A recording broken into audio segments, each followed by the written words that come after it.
Assalamu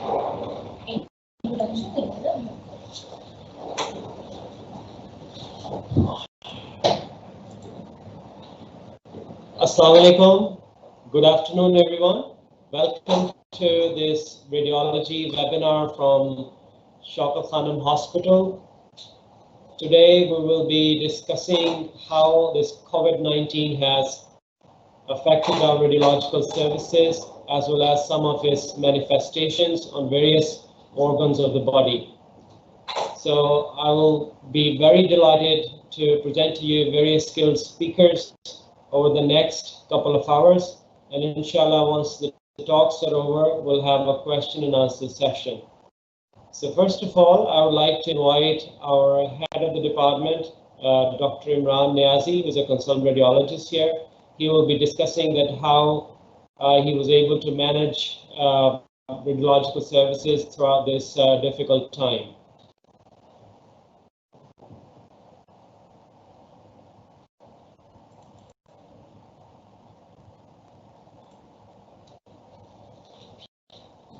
Dr. Imran Niazi. Thank you, Dr. Isla, for the fine introduction. So I'm the head of Department of Radiology at Shaukat Khanum Memorial Cancer Hospital, Lahore. And I'll be briefly describing our experience with COVID-19. I'll be briefly describing our experience with COVID-19, the problems we faced, the workflow management issues, because it was a completely whole new different ball game for us. Some things we had thought of before, some things we had to think on our toes. So just as soon as we get these technical hitches out of the way, we'll start off. Yeah, okay. So it's a global challenge. Everyone knows that Corona-19 is here, and we don't know how long it's going to be with us. And it's taken its toll. We've got over 10 million cases with over 500,000 deaths. And obviously, Pakistan also faces the same issue. So the timeline for Pakistan started on 26th of February, where the first 2 cases were reported. And only recently have we seen the peak of cases in this country. So with regards to radiology and keeping up services in this challenging time, we had to come up with a completely different strategy, something we hadn't thought of before. And that strategy could only be made by keeping our cancer patients in mind, because their needs, their radiological needs are slightly different to the general population. Also, we had to think of new extended COVID protocols, which had to be introduced in the department. So we thought of what current resources we had. And we looked at the staffing skill mix that we had, how many of our, for example, radiographers were credentialed for MR, for example, or CT, performing a CT scan. And then we looked at, we had a multidisciplinary approach. We had our infectious diseases consultants and our infectious diseases team constantly advising us. And obviously, we had to see which active clinical services we had to keep online for the department to function as a skeletal sort of a structure rather than full-blown service provision. So, so this was our staffing strategy. We made sure we utilized our resources and allocated them appropriately, and we put in force new workflow patterns as well. So as a general rule, what we started off with was education and implementation of hand hygiene techniques, provision of wash basins, soap mixtures, and obviously hand sanitizers throughout the department. And we made sure that the supply never ended. The hospital was kind enough to make sure that these things were provided to us in time, and the supplies were replenished all the time. So then we wanted to boost infection control protocols and educate our staff with regards to these new infection protocols. Obviously, we're a JCI accredited hospital, so we've had enough training with infection control protocols, but actually putting them in practice on such a massive scale is a challenge. We had to reduce the level of staffing in the department, and this was done because we wanted to preserve our workforce. You don't want all your eggs in the same basket, because you want to preserve some for later on, and you want to make sure that you have enough staffing so that you can keep on going on for the duration of this pandemic. Education is obviously very important, as I said before. PPE provision, PPE usage, appropriate guidelines for usage, and to make sure that people were using them appropriately was another challenge. And then waste disposal and decontamination was obviously another important point. So we decided that radiography or X-ray provision would be the main modality of choice for our COVID patients, obviously for screening purposes, especially with someone presenting with the symptoms. You want to see if the lungs are involved. So the first port of call would be a portable X-ray. And we were concentrating on portable films because we wanted to reduce the traffic in the department. Less number of patients coming to the department, the less number of exposure events, and obviously lesser amount of decontamination which is required. So a designated ultrasound and radiography suite was dedicated for COVID-19 patients. Departmental X-rays and ultrasounds were discouraged and were only performed when discussed with a consultant. And portable and X-ray ultrasound machines, we were very lucky. We had enough portable X-ray and ultrasound machines to place on all COVID wards or facilities and in the ICU or HDU. So specific machines for specific areas so that those machines stay there, they're cleaned there, and they never leave the COVID facility so that you don't bring sort of pathogens back into the department. Similarly, we designated one CT unit for COVID patients, and we decided that we preserve the other CT that we have on site here so that we can use it for our routine patients. And we had dedicated radiographers who were specifically trained again and again, re-educated with use of PPEs, and we posted them on these specific duties, and then obviously rotated them every 2 weeks. Decontamination kits and appropriate PPEs were stocked in the respective designated suites, and the decontamination was done as per trust and departmental guidelines. Obviously, departmental services for these patients were also on. For example, we had a couple of MRIs in COVID patients, and then interventional radiology services were also there and are obviously very important. And I would let Dr. Isla in the next talk elaborate on these. So with regards to staffing, we have to reduce the staffing level. So what we did was we divided our workforce, the entire workforce, into 2 or 3 batches of similar skill mix. So we had radiographers trained in CT, MR, ultrasound, and fluoroscopy, and we made sure that each batch had a similar level of skill mix. So we had level 3 trained radiographers in MR, level 2 in MR, then CT trained, X-ray trained, and then obviously those batches were rotated so that the level of exposures should be controlled, and the rest were encouraged to work from home with different audits and obviously helping us in making these guidelines. Pregnant staff were asked to stay at home as per hospital guidelines. And PPEs were obviously the mainstay. So standard contact and droplet precautions were used, which include protective gowns, gloves, surgical masks, goggles, and shoe covers for almost all patients, especially in the interventional suite. N95 masks were strongly discouraged. We did not let anyone use N95 masks in the clinical areas, and they were only used for aerosolizing procedures, which are listed below. I think Dr. Isla will cover these. So very important aspect of dealing with a pandemic of this scale is appropriate cleaning and decontamination.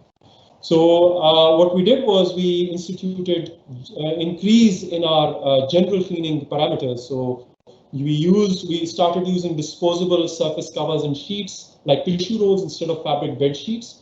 Appropriate waste disposal as per policy was also encouraged. Hand hygiene, new additional alcohol gel stations. Now, 2-hourly contact surface cleaning was implemented with alcohol swabs, and this was done religiously in all areas of the department. Machine and surface cleansing between patients was elaborated, and obviously this took more time, and droplet precautions obviously were taken up. And all PPEs were discarded appropriately in designated bins and discarded as per infection control protocols of the hospital. Now, any linen in contact with COVID patients was sent for sterilization in separate sealed waterproof or alginate bags. The disinfectants that we used were as per EPA or the Environmental Protection Agency guidelines. We basically used quaternary ammonium compounds and alcohol-based compounds in our department, and obviously sodium hypochlorite and hydrogen peroxide are also recommended.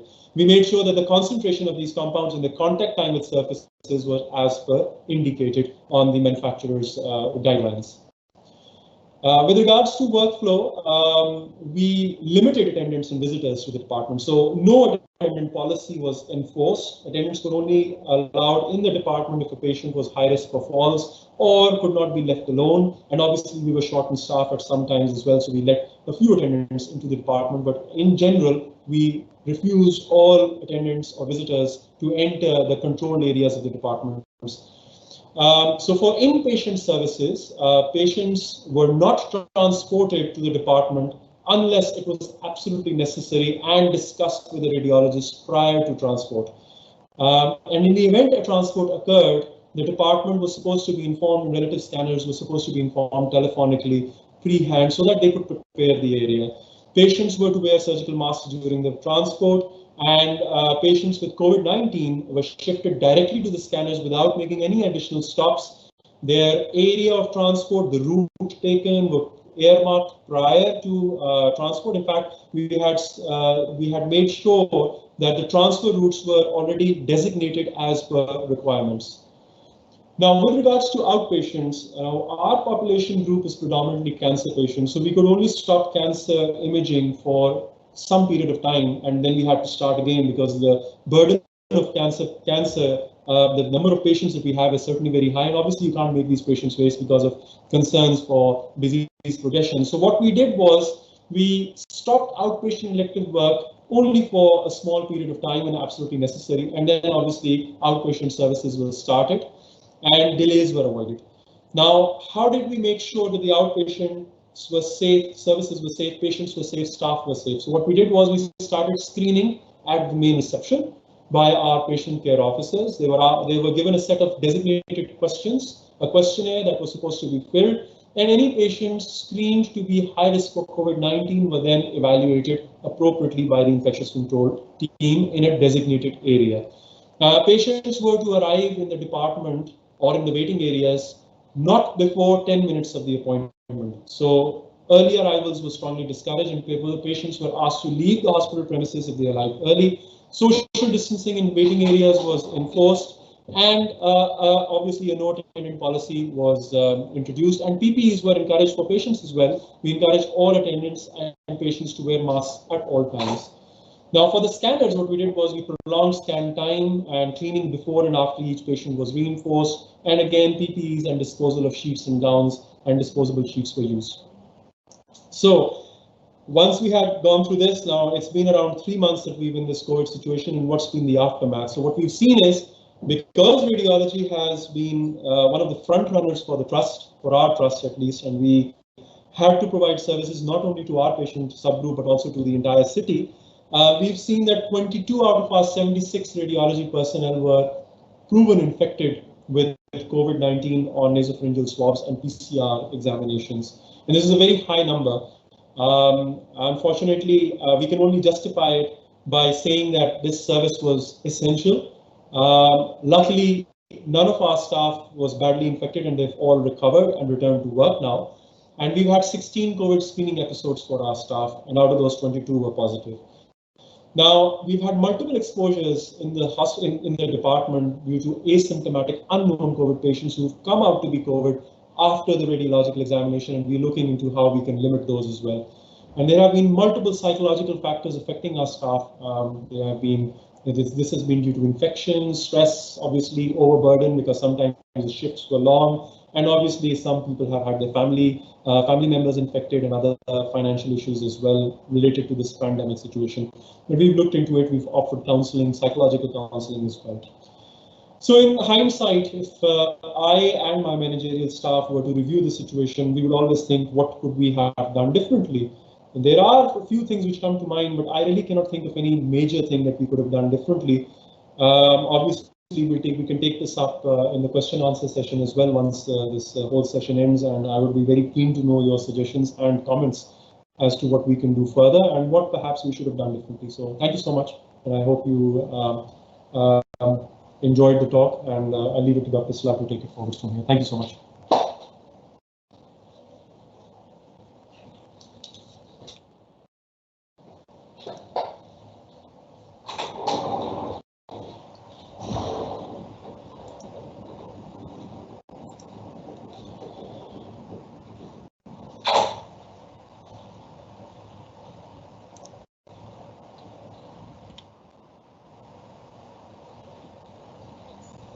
So I'm back again here.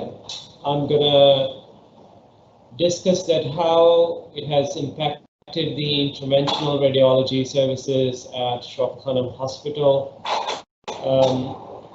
So let's have a look to start.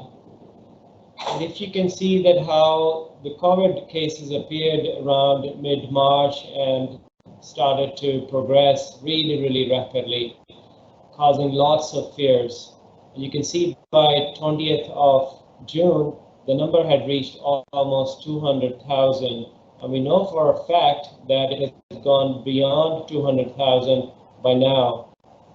If you see, there's some reassurance. We feel that it is reaching the peak.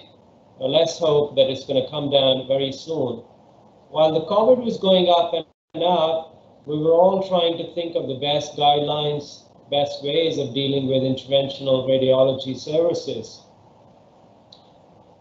For help, some of the well-known societies such as CERSI created some guidelines. As you can see, the first thing here is that we have got to think about reducing the workload so that we can improve the safety of our patients and our staff.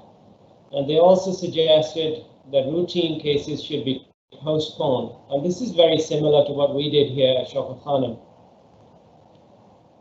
What did the Royal College of Radiologists say about it? They recommended that all patients coming to IR units should ideally be screened by COVID tests. This could be general screening, this could be by doing PCR tests. And they also recommended that all the patients should be provided with surgical masks for their own protection as well as for the staff's protection. It's very similar what we did at Shaukat Khanum. This is a summary how we manage the workflow in our department. And in general, the patient will present to the hospital. They would be screened outside the main gates of the hospital with regards to any COVID-related symptoms. If there be any positive answer to those, they will be referred to our COVID camp, which is a facility which was created just within the grounds of the hospital, but outside the main building, to limit the exposure to the patients and our staff. Once they go through the COVID camp, they will be stratified whether there would be suspects of COVID or non-suspected cases. And if they're non-suspected cases, they will come directly to radiology IR suites for their operation or procedure. Now, what we did with relatively longer cases, such as for ablations or TACE cases, we definitely wanted COVID PCR tests for such cases, especially for the GA cases. As you're all aware, that it increases the risk of aerosolization, and increases the risk of COVID transmission. So for such cases, we routinely perform PCR tests, and if they were negative, we would go ahead with the procedure. But if it's a very urgent and emergency case, no matter whether they're COVID positive or negative, we'll just go ahead with complete PPE protections. These are some of the guidelines, as you can see, from the Royal College of Radiologists, talking about protective equipments. And it's relatively similar to what we employed here when it comes to IR units. Something happened here to the screen. Sorry about this, apologies.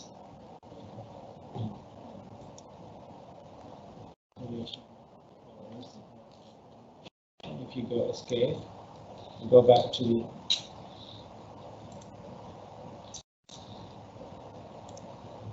sorry about that. So a technical hitch. So basically, when it will be an IR procedure, if it's a non-COVID or non-suspected patient, we would generally wear, from the top to the toes, we'll wear the a surgical hat and a face shield, face mask, a surgical face mask, and then go down and also wear the surgical gown as well as surgical gloves. If it's a COVID patient, the only additions are an N95 mask as well as an impermeable surgical gown. The rest of the protections were very similar. We'll do a prolonged cleaning of the unit after every COVID patient, and we'll do all the COVID patients towards the end of the list unless it's a life-threatening emergency. So if you look back that, how we did, as the COVID lockdown started, then there was a lot of anxiety and panic, not only in the general public, but also the hospital staff. We were all worried about ourselves, our family members, and suddenly we thought the best thing would be to close down all the services. But what we did, as the lockdown started, we got through some of the urgent cases, we got through some of the elective cases, and then eventually from the management, hospital decision was to actually just do the emergency cases for the next 6 weeks, and that's what exactly we did. We did almost just one case a day. And subsequently, there was gradual pressure from the management. Being a private organization, we also learned that how to protect ourselves and the staff members and our patients. So we gradually improved our throughput in the interventional radiology. And as you can see in the bottom two lines, we have almost reached to the levels what we achieved last year in a pre-COVID or non-COVID phase. And this is, I think, this is something admirable, whether we were lucky, whether we were really, really conscious about the protection of our team and ourselves and the patients. You can see only one person got infected during the entire period in the interventional radiology.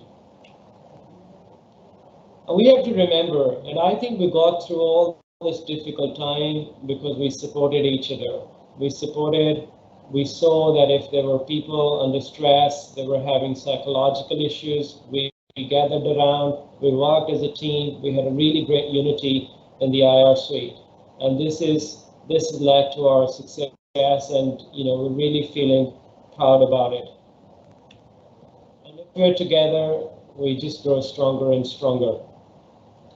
Thank you very much, and we can have some questions at the end of the session. And now I would like to invite Dr. Anisur Rahman, who is a consultant radiologist at Shaukat Khanum Hospital and one of our senior colleagues, and has really vast amount of experience in chest radiology. He will talk to us about the COVID findings on chest imaging. Thanks, Dr. Anis.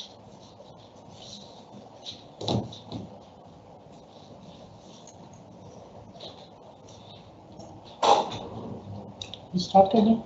Yes. Yeah, you're ready to go. You're ready to go. Okay, so today's talk is about the role of chest X-rays and CT scan in COVID-19 patients. A lot have been discussed about the X-ray findings and CT scan of chest, and the main concern is like whether the chest X-rays or the chest radiology is playing any part in the diagnosis and in the prognosis of COVID or not. So the learning objectives of this presentation that we will discuss some main findings of the X-rays and CT scan, and we will discuss is there any role of X-rays or CT scan in the diagnosis of this disease. We will discuss shortly about the reporting patterns and the role of these investigations in the follow-up of this disease. Okay, regarding the clinical presentations, as many of you know that COVID-19 typically present with systemic and respiratory manifestations, and some of the patients are asymptomatic, and they can act as carriers. Some of the patients may experience mild GIT symptoms, and some of them are suffering from mild vascular or CNS symptoms, which are relatively less common. So coming to the topic of pathophysiology of the disease, as we can see that the normal alveolus is surrounded by healthy blood vessels around, and normal red blood cells, contains air, and normal gas exchange takes place. But when it gets infected with the COVID type 1, can you use the mouse? Okay, sorry, just a minute. Okay, so we can see that the type 1 and type 2 alveolar cells, these are affected by the infection, and it results in the decreased permeability of the vessels. Inflammatory signals are released. There's fluid accumulated within the alveolus, which result into the poor gas exchange and impaired gas exchange at the alveolus level. Further, in advanced stages, the protein-rich fluid accumulates in the alveolus, which further deteriorate the impaired gas exchange. These similar findings reflects on the X-rays when we look at it. So, what are the indications of the X-rays? We do the X-ray as baseline assessment of the patients coming to the hospital, and in known patients with known pneumonia of the disease, we look for the complications. Also, in cured patients who still have the respiratory symptoms, we do the X-rays to look for any residual disease or for follow-up. X-ray does not exclude the COVID-19 infection, so therefore these are not diagnostic of it. Generally, the X-ray manifestations we can see on X-ray a mix of ground glass density, patchy opacities, or consolidations. These are mainly involving the peripheral and lower lung zones. As on this X-ray, we can see there are faint ground glass changes in right lung lower lobe over here, and some changes on the left side as well, which we can predict that there are early changes of infection going on, and in the current circumstances, we can raise the possibility of COVID infection. Furthermore, in more advanced stage, we can see the confluent ground glass opacities and consolidations, mainly localized peripherally with some traces of fluid. No significant loss of lung volume, however, saying this is like advanced stage disease. And if the disease further progressing, we can see the larger areas of consolidations with air bronchogram. And in the severe cases, whole lungs can be white, and we can see only the fluid in the alveoli in both lungs. And usually the prognosis in these cases are poor. For reporting chest X-ray, usually we prefer the British Society of Thoracic Imaging Performer, in which if an X-ray performed for a suspected patient with COVID and no active disease seen, we can label it as normal. But with classical findings, as we have seen in previous X-ray, we can label it as probable COVID and ask them to reconfirm on PCR, because the X-ray is not diagnostic. There are some non-COVID findings which should be differentiated from the COVID, like this right upper lobe consolidation and hilar mass. Similarly, cavitating consolidation in the right lung upper lobe and changes of pulmonary edema. These changes should be differentiated from the COVID infection and should not be confused with the same conditions. Therefore, we can say that the chest X-rays has limited sensitivity and specificity, and the benefit is that these are easily accessible and we can use them easily in our admitted patients to look for prognosis and follow-up. Now, coming to the CT scan, the CT scan we can use as the initial assessment, and its role in diagnosis, we will discuss it. We can also evaluate the extent of the parenchymal involvement of lungs on CT scans. We can see the complication associated with the infection, and also CT scan is used to look for the complications. The typical CT findings are multifocal bilateral patchy ground glass opacities or consolidations with interalveolar septal and vascular thickening. Mostly these are located at the periphery of the lungs. And most common morphology of these opacities are that these are patchy. Initially these are round, and later on these can turn into more triangular and linear opacities. And there are classic crazy paving appearance or reverse hollow sign. Similarly, we can see the cavitations, pleural effusions, and lymphadenopathy rarely which can differentiate this infection from other diseases.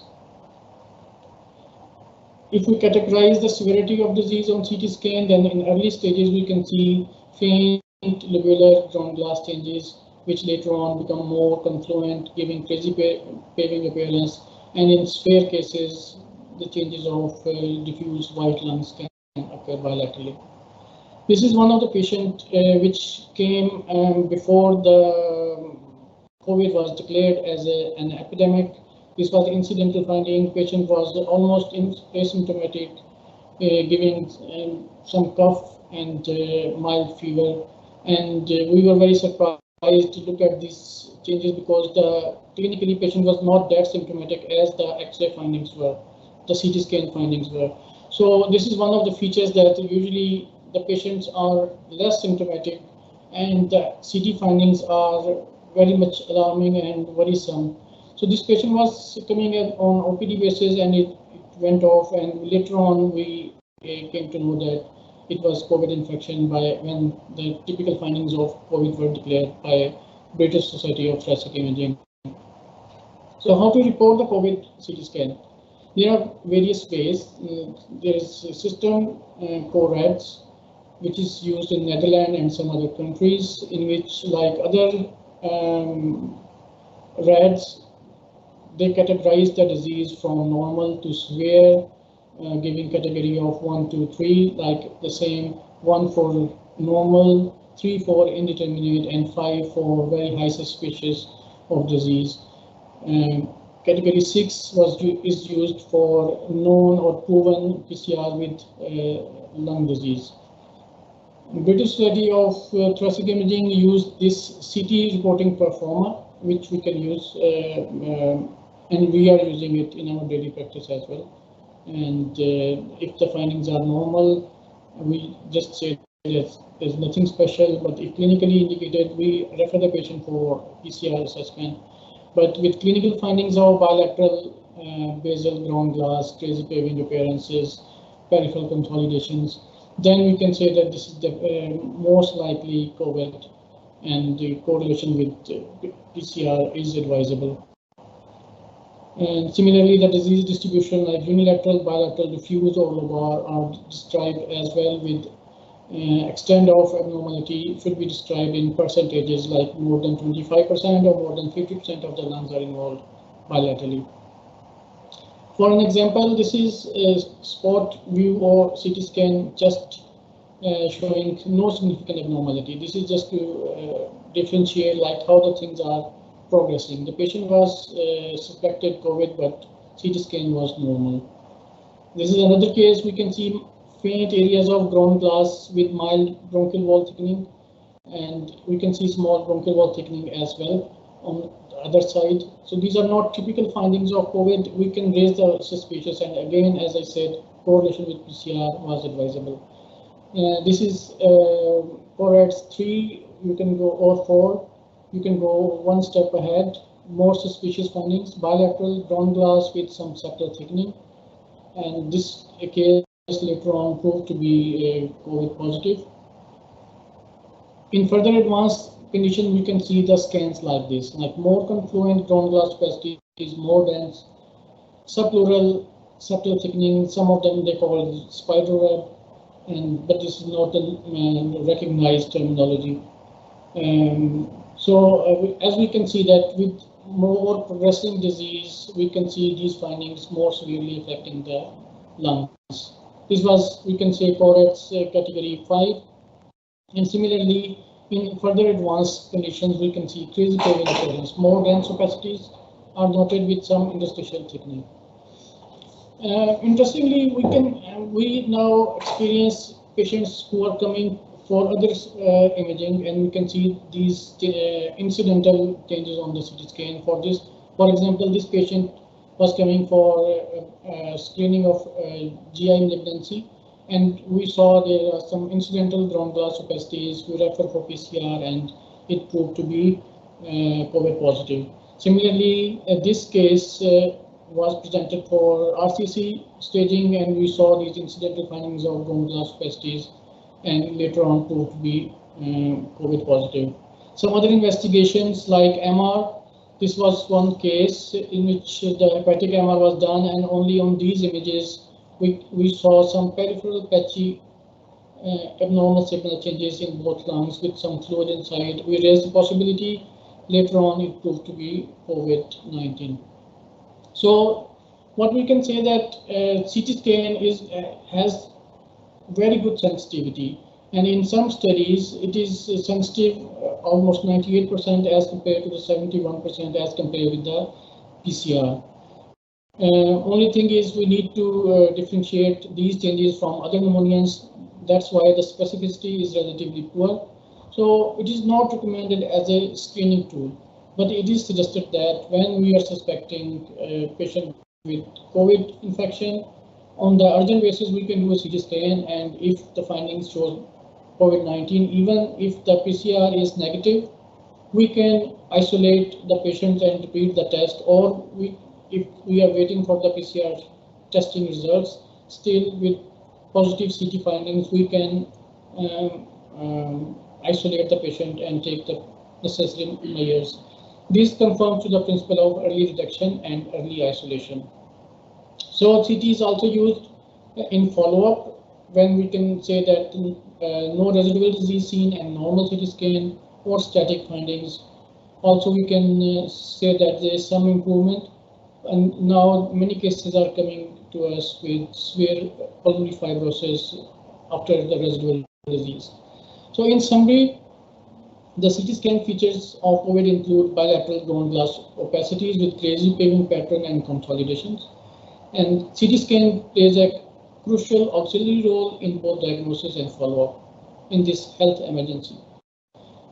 X-rays has a limited role but are very helpful due to easy accessibility, and we can use them in our inpatients to look for complications and follow-up. Thank you very much.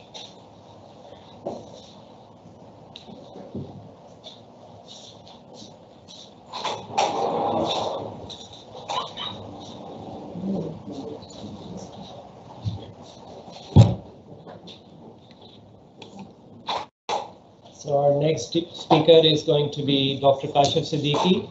He is a consultant radiologist here at Shaukat Khanum Hospital, and he will be talking to us about abdominal findings in COVID patients. Thank you, Dr. Kashif. Take a seat.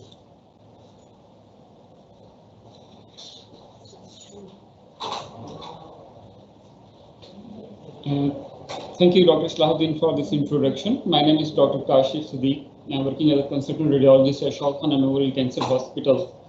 So in the next 10 minutes, I would be talking about the imaging findings we see in COVID patients in the abdomen, particularly those patients who presented with the symptoms of acute abdomen to the radiology department. So most of the patients with COVID-19, they do have something going on in their lungs, but in the last few months, we have learned that there are a handful of patients which have inflammatory and infective process going on in the small bowel and in the hepatobiliary system as well.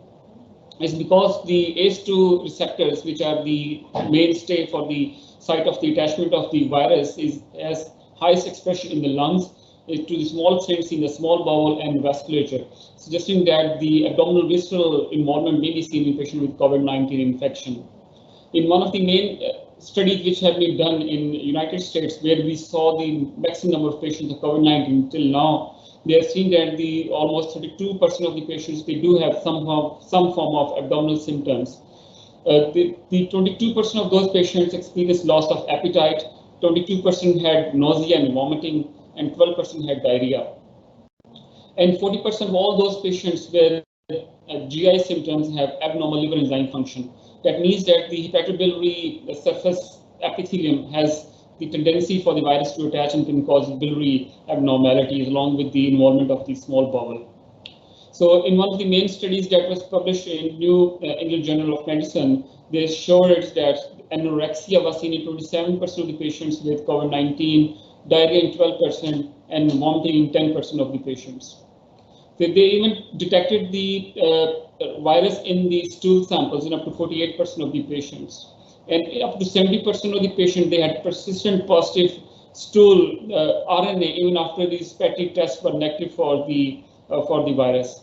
So according to some of the authorities, they have also advised to get testing of the stool PCR if the clinical suspicion is high and the sputum PCR is negative. So this is one of the earliest studies that show the involvement of the GI symptoms came from China, and they showed that 48% of the patients do have some form of GI involvement in the form of anorexia, diarrhea, vomiting, and abdominal pain.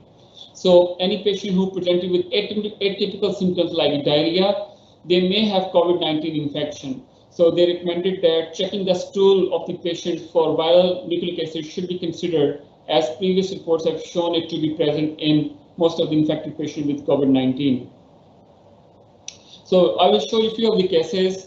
So this is the first patient who presented with the lower abdominal symptoms.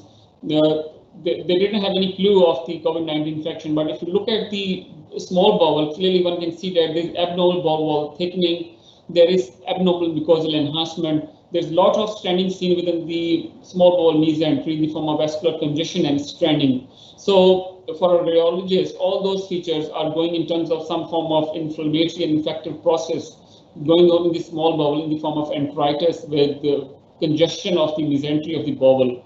So what were the underlying cause for all this? So they have done the surgical resections of all these specimens, and they have found that the coagulopathy, the thrombosis of the small vessels of the mesentery that leads to supply these vessels, is the underlying cause for this inflammatory congestion and straining of the mesentery. This is one of the next patient. The mesenteric ischemia inflammation has now progressed to a more frank involvement of the adjacent mesentery in the form of small mesenteric abscesses. And you clearly see that the inferior arrow shows the discontinuity of the inferior wall of the small bowel.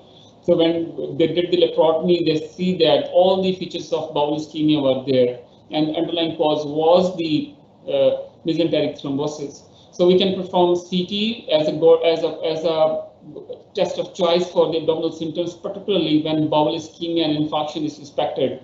But the earlier investigation may be in the form of ultrasound. That is very good to look for the hepatobiliary system, to look for the biliary dilatation, and even X-rays can show the presence of the portal venous gas. So this is the patient who presented with the upper abdominal symptoms. The radiograph was done. This is a spot image of the right upper quadrant of the radiograph. We can see that there is gas within the portal venous system. It's a very ominous sign for bowel ischemia. So when they did the CT, we can see there is a lot of gas in the portal vein.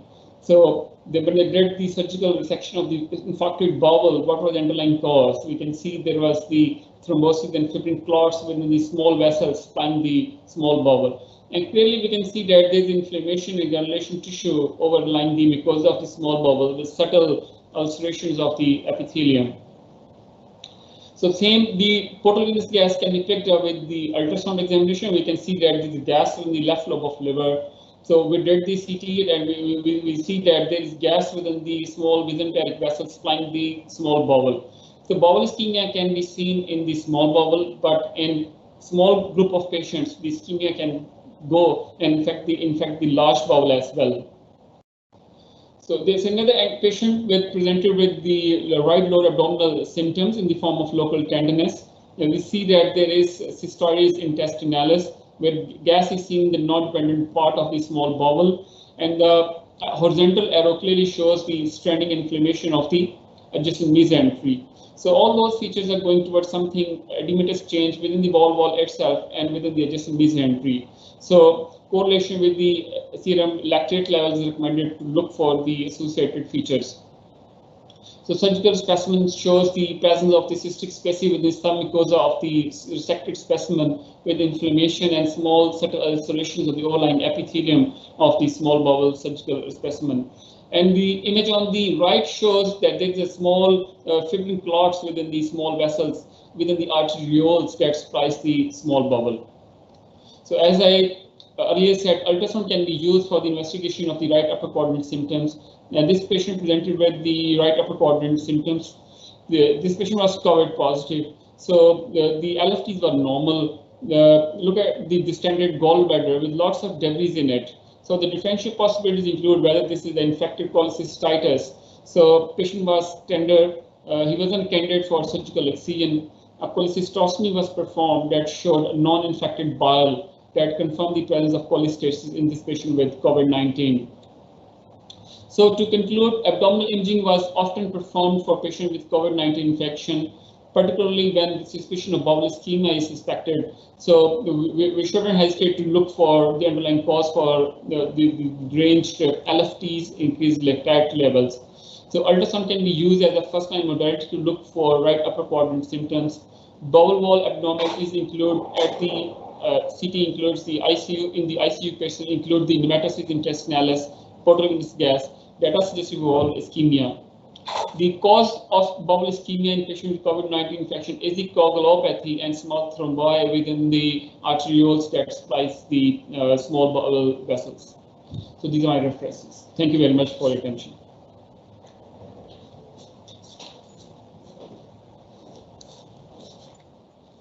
Thank you very much to Dr. Kashif Siddique. Excellent talk. And now our next speaker is Dr. Muhammad Atif Moeen. He's a neuroradiologist here at Shaukat Khanum Hospital. It's a pleasure to invite him for his talk. He's going to talk to us about neurological manifestations of COVID infection.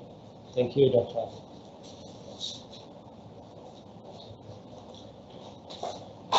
Thank you, Dr. Salahuddin.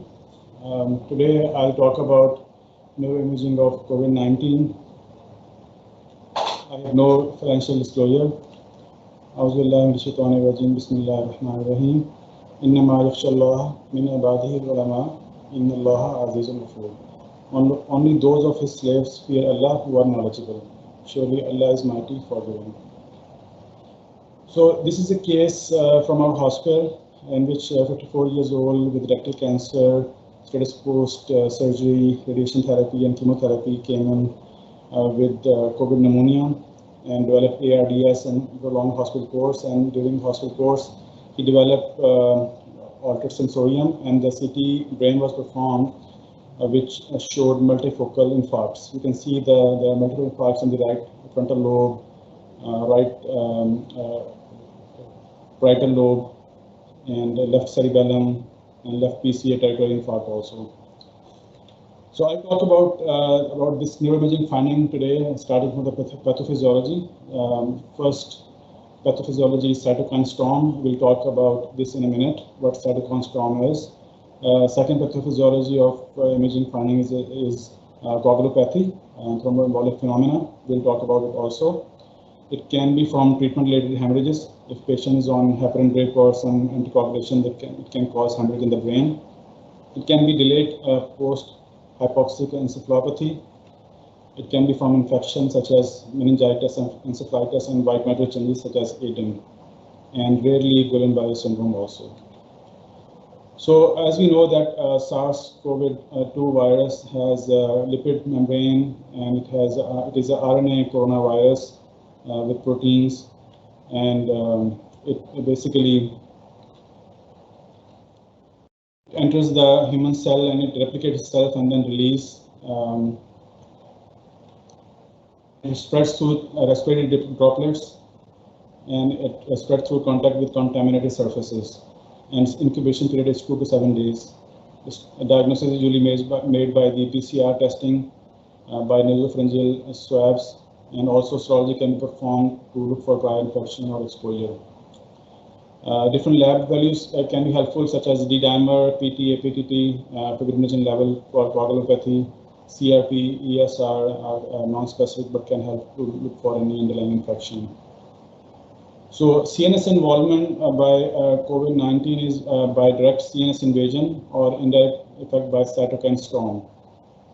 Cytokine storm is basically activation of cytokines and immune system by a macrophage monocyte system, and which is by this virus, and it leads to release of different inflammatory mediators, which can cause secondary effects such as coagulopathy and infection.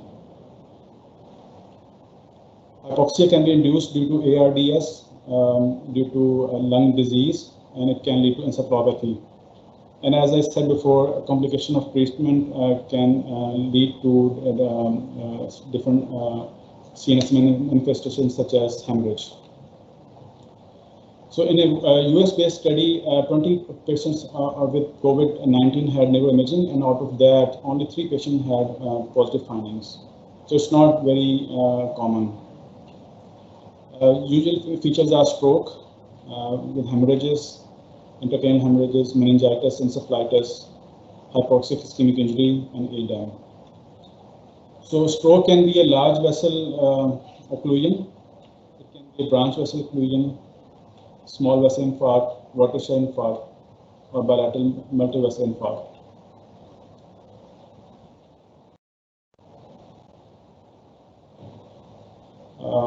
Sorry, actually, can we mute it, please? लेकिन images are नहीं जा रही हैं. Can you see my images? Yeah. But I cannot. So we have to open the sides first. आपको नजर नहीं आ रहा है? मेरे images नहीं आ रहे. ये images नहीं आने वाले. Sorry. Yes.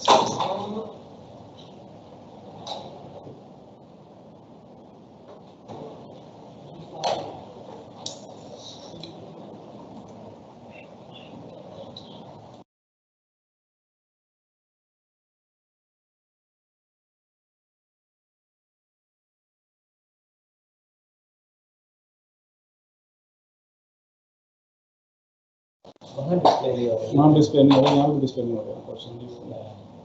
चलिए मैं बताता हूँ.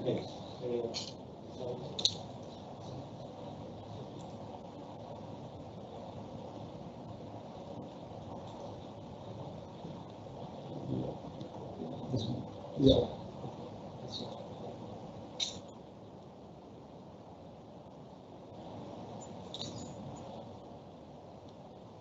So COVID-19 is an independent risk factor for acute ischemic stroke. There is a study by Milani et al. It's been accepted by AJNR in May 2020, which had 123 consecutive stroke code patients, in which 43 patients had stroke and 80 patients were controlled.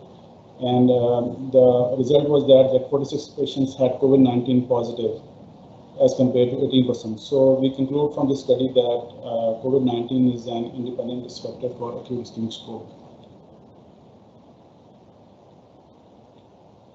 Unfortunately, my images are not opening well in my workstation. So I will just summarize the presentation that the main pathophysiology of neuroimaging finding is cytokine storm and coagulopathy, which can lead to ischemic events and hemorrhagic events in the brain. Hemorrhages can be from treatment-related changes also due to anticoagulation such as heparin drip and thrombolysis. It can be also from delayed post-hypoxemic leukoencephalopathy. Meningitis and encephalitis are rare, but they can happen also, and wide matter changes such as ADEM can be manifest in the brain as well as in the spinal cord. And Guillain-Barré syndrome is very rare. It's post-viral immune response syndrome to the virus. Thank you very much. I'm open for any questions.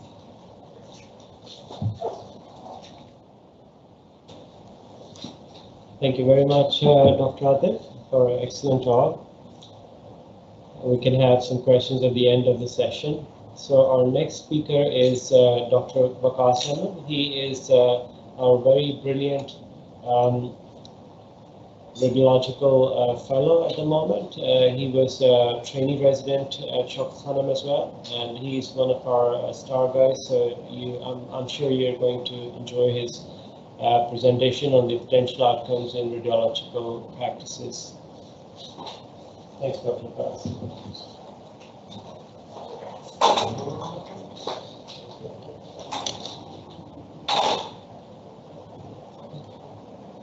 Good afternoon, everyone. I'm Dr. Waqas. I'm working as a fellow in radiology here at Shaukat Khanum, and I will be discussing briefly about the post-COVID potential effects and outcomes in radiology practices. As we know that COVID has impacted throughout the world people in many ways. It has affected the medical practices and various modalities and areas. So in radiology, it has affected in 4 different ways, including business, non-emergent health provision, education, and research. I will be talking the business and non-emergent health provision in the first half of my talk, and later on education and research in context of radiological trainees. Since the realities of COVID has incredible strain in today's healthcare system, regarding radiology, it has caused extreme financial uncertainties. There has been elective appointments and procedures cancellation and postponement due to various reasons, and this has led to decline in imaging volumes and a great loss in the revenue of radiological exams. In COVID, we had to reschedule screening of various patients to prevent disease spread and enhance the facility for COVID-19 imaging.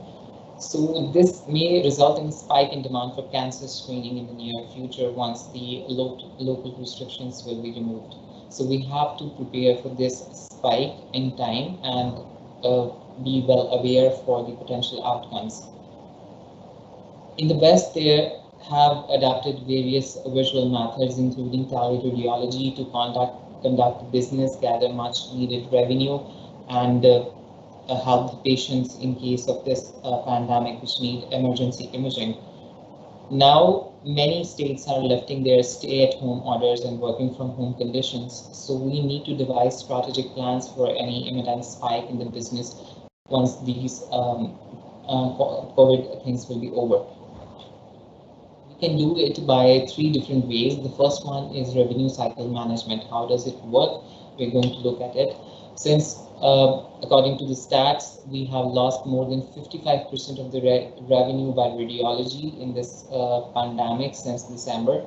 And this diminished revenue needs to be recovered through various revenue cycles. How revenue cycle management works, it is going to process for any possible billing gaps which has occurred during this pandemic. The billing gaps, if they go unchecked, the revenue losses or delays can be further enhanced, and to combat these things, we need to upgrade billing service solutions. These billing systems, they are going to prevent any interruption in the radiological workflow in the future or in next coming few months. Second thing we have to do rather, is upgrade our scheduling capabilities after the COVID is over. So we have to prepare an influx of rescheduled and new radiological exams which were postponed or not done before. This can be a welcome sign for many of the states, but ill-equipped areas needs to handle this very carefully because it can result in devastating situations. It can be either a best case or a worst case scenario and affect the staff safety and have psychological impacts on them.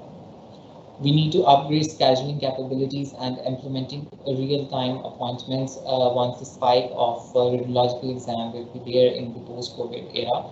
And it can result in a very tall order for traditional scheduling softwares. So we need to look into what possible things we can do after this spike is there.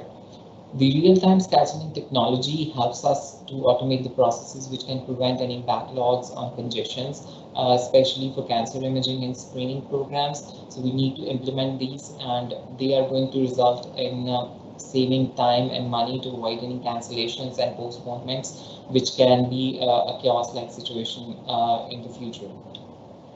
Third thing we need to do is to improve radiological workflow. This is very important, and this has some psychological effects on radiologists as well, to work in a stressful condition in the areas of spike. So demanding that is increasing, and we need to improve the workflow. This can result in inefficient reporting processes once there is such a heavy workload. And already radiologists are burnt out, and more than half of them are throughout the world at an all-time high need. So we need to simplify the workload by dividing them into various areas which can be more emergent and non-emergent cases. So inefficiencies should be evaluated and ultimately eliminated before we see this situation. Ill-prepared areas, as I told you before, may find it difficult to withstand the immediate future in coming months, where we can have heavy load works and result in difficult situations. In the second part, I'm going to discuss how the COVID has impacted and going to impact the radiological educational activities and what are the potential solutions. Here we have this table from RSNA, and this was published in May 2020, and this table very simply outlines the areas of impact in 3 different ways and their potential solutions, which radiology residents, trainees, and consultants can face. So first is the patient safety and workplace safety. They have been further divided into staffing, patient interaction, interpretation of COVID, imaging, and clinical deployment. So for staffing, we need to have some infrastructure and rotation for distancing with flexibility and backup for the residents, which people we need during the time of pandemic and who can work from home. Patient interaction regarding the elective procedures and with adequate personal protective equipment should be made for sure. And interpretation regarding the COVID CTs, there should be a standardized training program and structured reporting should be there, as Dr. Anis discussed before. Clinical deployment should ensure appropriate orientation and supervision during these areas. The education and administration is further divided into supervision, didactic learning, research, and credentialing areas. This further has some implementation and solution. We can do some teleconferencing and readouts for learning purposes, research with the accessible research opportunities remotely, and credentialing should be done with the reassess the training competency given the criteria in the decreased case volume. The personal wellness, this is one of the important issues which people working in the radiology department, especially the doctors, are going to face.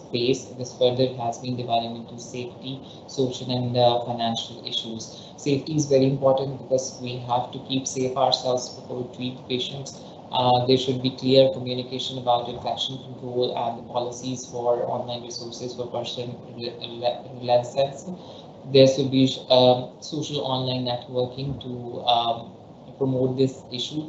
And financially, we have to give paid leaves to people who are in quarantine or suffer the COVID illness. There should be flexibility in academic funding, and virtual fellowship interviews should be conducted, and remotely trainees should be given financial stuff for educational purposes. Now, the education has been divided into 5 different steps which can be implemented currently and later in the future as well. There should be different clinical rotations with limited number of residents which would be attending in different parts. We have 2 conferences remotely. Educational and research projects should be done with teaching file, web cases with students through video conferences. Deployment should, as I discussed before, with several house staff for medical services, and medical students should increase the virtual lectures and activities. Regarding the research thing, that can be divided into 4 phases in this current time and in future. We have to prepare ourselves to cancel all the human research exams. We have to protect our team with the video conferencing access, and all staff facility should work remotely. To maintain the research community, we can do research updates daily through networking channels and group meetings. And in the same time, we have a 4th phase to beat the COVID-19, and we need to develop models for diagnosis and predictive analytics. Summary, the post-COVID effects will be determined mainly by local magnitude in any particular area. So there will be time to get normal various government policies there. 2nd and 3rd infective wave can be there, so we need to prepare for that, and if any potential cure or vaccine is developed by that time. So we do understand that this economic crunch will be having a downstream effect, but supporting the clinician health in this era is very important. So as to summarize, several projects will be needed, as I discussed in detail: scheduling, order sets, protocol optimizations, hours of operation according to the need, and increased use of online scheduling and screening can be done.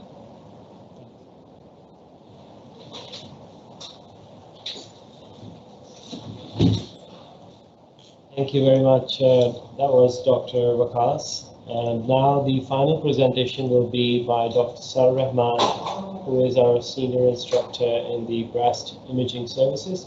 She is going to get us through some of the things they've done in the women's services to manage through the workload during this COVID period. Thanks, Dr. Sarah.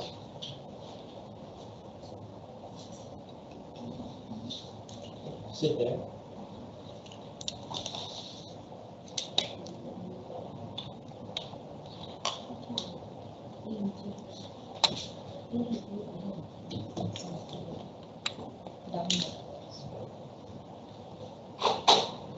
Move the slides from there if you want. Thank you, Dr. Islah. I'm Dr. Sarah Rahman. I'm working as senior instructor in radiology in Shaukat Khanum Hospital. I'm going to discuss the breast imaging during COVID-19. First, I would like to share our workflow before COVID-19. We used to have one-stop breast clinic 3 days a week, in which we had 10 to 12 patients, which were first evaluated by the breast surgeon, and then their diagnostic imaging used to be ordered. That included ultrasound breast, mammogram, and ultrasound guided biopsies and clip placement. And also their metastatic workup also used to be completed on the same day. Also, we had biolocalization procedures for patients undergoing breast conservation surgery. This used to be done both under ultrasound and stereotactic guidance. We had a mammogram list of around 30 to 40 patients in a day, and twice a week we had ultrasound breast list of 25 patients. Other non-routine procedures included breast MRI and tomosynthesis. We have undergone significant changes during COVID-19, and these are to ensure infection control and social distancing, and at the same time to avoid delay in diagnostic imaging and image-guided procedures. For the first, infection control, when a patient arrives at OPD, he is first screened for any symptoms by the OPD staff at the front desk, and also for any contact or travel history. Our healthcare professionals are implementing strict compliance with hand hygiene and disinfection, and our technicians and the doctors who are performing mammogram and ultrasound guided procedures, they are using personal protective equipment that includes surgical masks, plastic aprons, and gloves. Earlier, we used to do ultrasound guided FNA for axillary lymph nodes, but now, as FNA is a aerosol generating procedure and there is risk of significant contamination, so now we have a new guideline for axillary lymph nodes. First, ultrasound assessment is done, and axillary lymph nodes are classified as suspicious if there is eccentric cortical bulge of more than 5 millimeter or eccentric thickening, loss of fatty hilum, or short axis diameter of more than 8 millimeter. While lymph nodes with cortical thickness of 3 to 5 millimeters are classified as borderline, and the lymph nodes which have smooth cortical thickness of less than 3 millimeters and preserved fatty hilum and less than 6 millimeter short axis diameter are classified as normal. Borderline and normal lymph nodes are referred for sentinel lymph node biopsy at the time of surgery, while the suspicious lymph nodes, we do ultrasound guided biopsy with 18 gauge needle, provided the lymph node is of significant size and well away from axillary vessels. If the procedure is considered unsafe by the radiologist, it is not done. Also, we have undergone significant changes in our working routine. As I told previously, we had one-stop breast clinic. So for the time being, it is discontinued, and we have devised a new pathway for breast cancer patients. And also, we are having few changes in our working hours. In our new pathway for breast cancer patients, the patients meet the breast surgeon one day before, and their relevant diagnostic procedures are ordered, which include mammogram and breast ultrasound, and at the same time ultrasound guided biopsies and clip placement. All these procedures are scheduled on the same day, and also the metastatic workup that includes chest X-ray, ultrasound abdomen, and CT studies, they are also scheduled on the same day. And now talking about the changes in our working hours and patient bookings. Previously, we used to have a mammography list from 8 a.m. to 5 p.m. of around 30 to 40 patients. But now we have introduced an evening shift for mammograms. This is to ensure less number of patients in the waiting area and also to decrease the number of medical staff in each shift, including both doctors and technicians. And also we want to avoid delay in diagnostic and follow-up mammograms. So we are having an extra list to cope up with the required numbers. And the new patients which are scheduled in the evening time are scheduled 30 minutes apart. This is to allow adequate disinfection in between the patients. The other services which are not significantly changed in this time includes ultrasound guided wire localization, stereotactic wire localization, stereotactic breast biopsy, and MRI breast. Patients who are going to undergo breast conservation surgery are scheduled for preoperative wire localization. These patients are admitted 48 hours prior to the surgery, and their PCR for COVID testing and pre-op anesthesia assessment is done. If they are found positive, then the surgery is delayed for 2 weeks. And our another modality, which is stereotactic breast biopsies, they are continued as they were previously done. Breast MRI is a non-routine procedure which is done in selected cases like patients with dense breast, patients with invasive lobular carcinoma, in patients in which we have node-positive disease without occult primary, etc. So in short, our aim is to ensure infection control and social distancing, and at the same time to ensure early booking and reporting of patients from breast cancer pathway, and to ensure that they are discussed in the breast MDT in the same week as it used to be done in the one-stop clinic. So, and also to avoid delay in annual follow-up mammograms of treated breast cancer patients, as well as patients coming for screening purposes.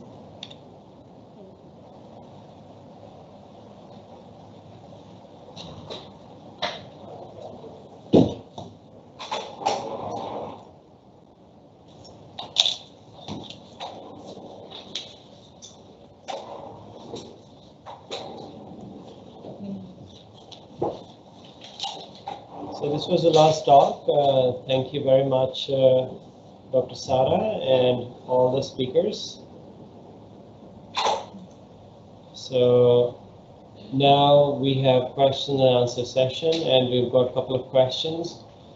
The first question is, somebody has asked if there is any case report so far about spinal cord involvement in COVID infections or not. If there is such involvement, what sort of imaging would be the best modality to do in such cases? So we'll ask Dr. Atif about it. Thank you very much, Dr. Salahuddin. Yes, there are some case reports in which spinal cord involvement is seen in COVID-19 infection, and usually it's in the spinal cord. It's asymmetric T2 hyperintense signal and multiple opacities, and they're not long segment. They're like almost 2 to 3 centimeter long, and usually this is suggestive of ADEM. And if you do brain imaging along with that, you will find some patchy white matter opacities and T2 hyperintense foci also. And in this case, if there is a suspicion of spinal cord involvement, then I would suggest we can do spinal cord imaging with cervical and thoracic spine MRI with and without intravenous contrast, because these lesions can enhance also in some white matter lesions. So it's good to have contrast on board, especially if there is any nerve root involvement with Guillain-Barré syndrome also. So contrast enhancement is always helpful. And without contrast, T2 and STER images can help us to see the cord lesions, asymmetric cord lesions on T2 as T2 hyperintense lesions.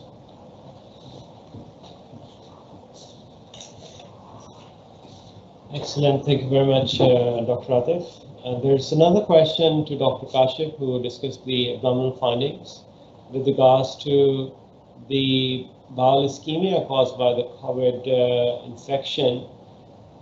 Are there any imaging features whereby you can differentiate the ischemia caused by COVID infection or other diseases such as arthritis disease, and whether COVID infection causes arterial thrombus more likely as compared to venous thrombus, or venous thrombus is more likely. So we'll ask Dr. Kashif about this. Thank you, Dr. Salah, for this question. Yeah, it's a very good question. The underlying cause for the bowel ischemia and COVID.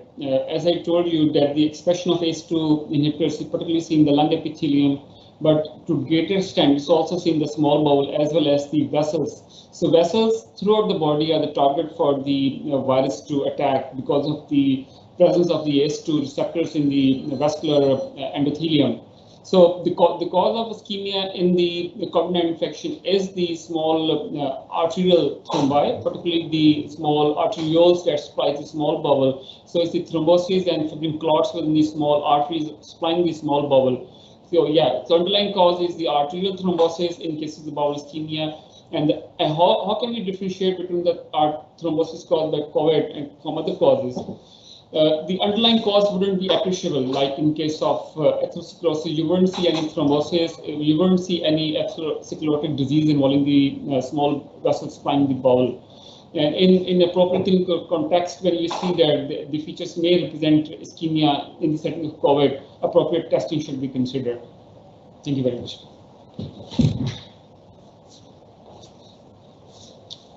Thanks a lot again to all the speakers. I think this concludes our session. Thanks a lot to the listeners as well, and also the organizers. So thank you very much, all of you. Allah Hafiz.